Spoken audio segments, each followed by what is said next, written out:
way down yonder in the land of cotton. Who likes to travel? Most everyone. Well, I grew up in the South. Come from the land of Dixie. When I first moved to Utah, I used to tell people that, and they go, "Oh, you're from St. George." I said, "No," very politely.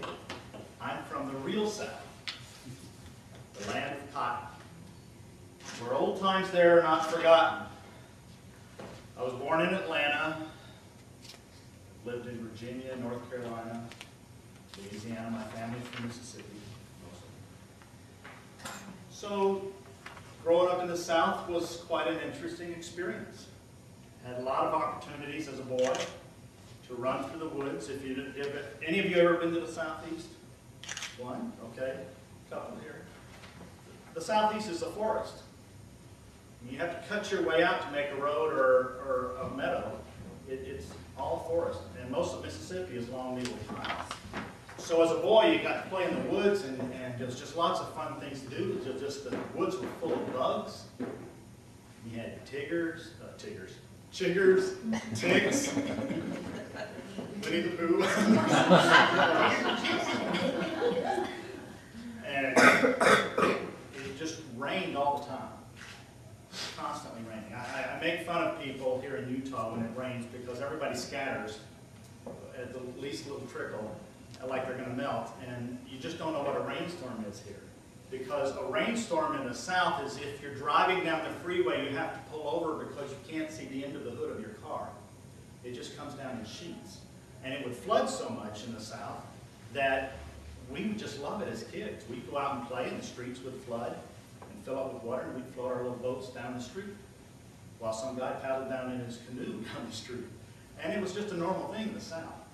On a regular basis. We lived in Hurricane Alley, so you would know how that might be, to always be expecting hurricanes to come. And the South has wonderful Southern cooking and the Southern hospitality you've probably heard about. And so the food is fabulous. I grew up mostly in Baton Rouge, so you'd have the Cajun cooking, and they probably slip some possum in there from time to time without you knowing it.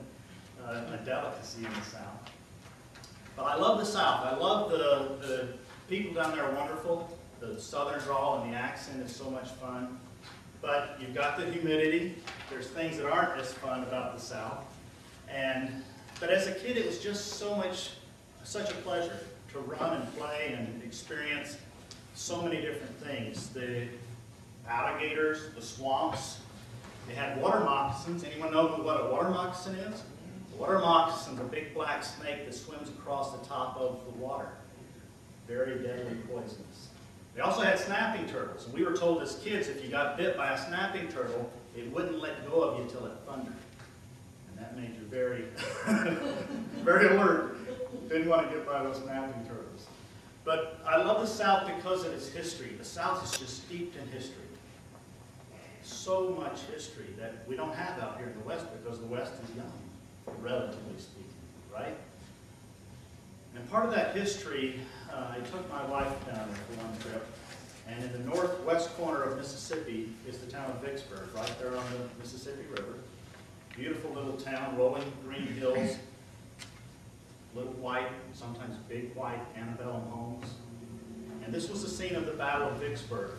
Ulysses S. Grant came down and fought the battle against John Pemberton.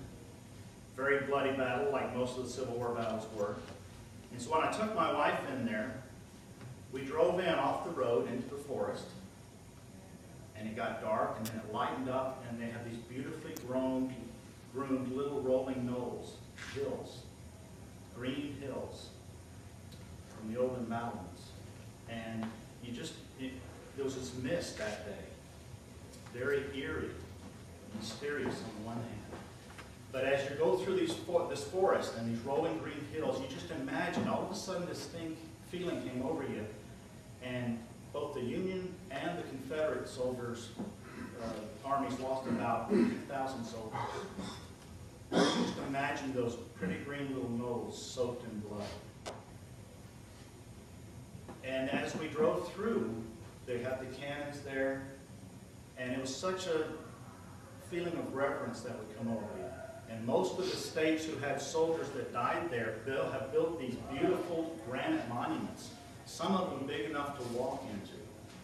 And so we got out of the car and walked through these monuments and walked around. And you just had such a feeling of history and the mystery surrounding such an old time, and yet so much a part of our American history. As a matter of fact, my great-great-grandfather's name was Green Walker, and we have been doing his genealogy and can't find anything about him. We know that he was in the censuses up until 1860. Well, the Battle of Vicksburg was fought in 1863.